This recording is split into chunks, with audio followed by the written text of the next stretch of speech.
Jadi tujuannya belajar ekonomi itu bukan buat ngerti uang. Ini pasti ada trade off-nya. Pasti ada lu kehilangan pilihan B. Ya, maksudnya kayak gimana? Misal ya, contohnya subsidi BBM ya. Misal BBM ada satu BBM ya, misal Pertamax atau apapun itu ya, dari 10.000 turun jadi 5.000 ya. Jadi buat warga itu happy gitu. Tapi ini yang tanggung dari 10.000 ke 5.000 ini berapa? Ini siapa? Itu pemerintah pastinya. Jadi ketika BBM itu disubsidikan, ya mungkin buat warga itu bagus, tapi ada trade off-nya di sebaliknya. Maksudnya kayak gimana? Kita tuh akan most likely pilih opportunity cost-nya itu paling kecil ya. Jadi misalnya ya, ini gue buka spreadsheet ya sebelah sini ya. Ini kita ngomong dari perspektif negara aja biar gampang ya. Jadi gue udah buka spreadsheet sebelah sini ya. Jadi kita ngomong misal ada dua negara ya. Jadi ada Indonesia sama ada Singapura. Indonesia ini misal bertugas ini buat handphone contohnya gitu ya.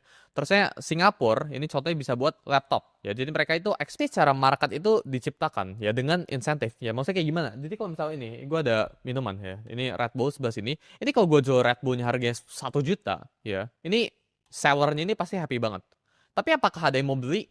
Enggak jawabannya gitu ya. Seller itu pasti mau jualnya dengan 1 juta gitu. Tapi misal gue jual Red Bull ini dengan harga misal berapa? 10.000 gitu ya.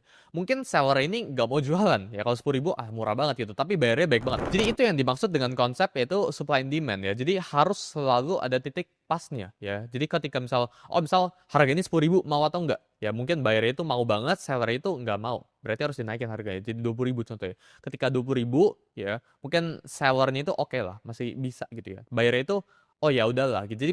Jadi ekonomi itu bukan tentang uang. Ekonomi itu tentang mempelajari behavior dari gimana sih cara buyer and seller ini bertemu, gimana sih cara orang itu make decision gitu. Jadi tujuannya belajar ekonomi itu bukan buat ngerti uang.